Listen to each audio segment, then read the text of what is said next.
4 दिन पहले हमारे विधान परिषद के विपक्षी नेता प्रवीण दरेकर और विधायक प्रसाद लाड़ ये दमन में गए थे। ब्रुक फार्मा में जाके उन्होंने वहां पर उनको निवेदन किया कि आपका प्रोडक्शन आप महाराष्ट्र को दीजिए। उन्होंने कहा कि प्रोडक्शन कर सकते हैं लेकिन हमको एक्सपोर्ट का लाइसेंस है, जब तक हमको परमिशन नहीं मिलती तब तक हम ये माल नहीं दे सकते। तो मैंने स्वयं फिर केंद्र सरकार में आदरणीय मनसुख भाई मांडविया जी से बात की।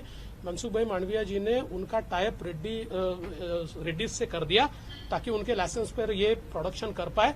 उसके बाद उनके पास जो कुछ प्रोडक्शन था हमने उनको कहा कि आप तुरंत महाराष्ट्र के लिए हमको उसको दीजिए। उन्होंने कहा उसकी सारी परमिशन लेनी पड़ती है। हमने यहाँ की एफडीए की परमिशन उसमें ली, हमारे पास वो परमिशन की कॉपी है।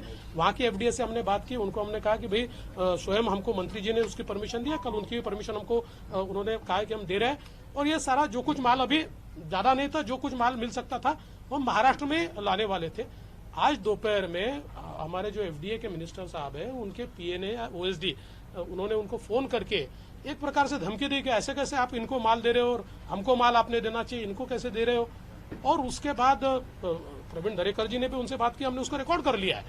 तो उसके बाद रात को 9 बजे 10 लोग उनके घर जाते, उसको उठा के लाते यहाँ पर।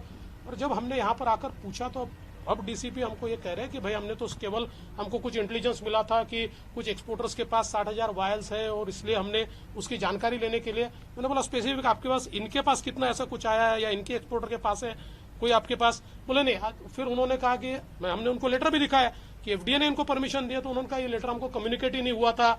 इस प्रकार से वो जो कि उनको कहना था उन्होंने कहा। लेकिन ये जो सारी राजनीति चल रही है ये बहुत गलत राजनीति है।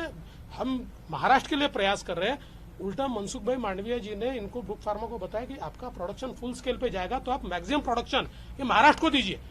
इतना उन्होंने कहने के बाद और उन्होंने हामी भरने के बाद अगर इस प्रकार से उनको प्रताड़ित किया जाता होगा तो मुझे लगता है कि ये तो बहुत गलत बात है। और इसलिए आखिर मैं यहाँ पर आया।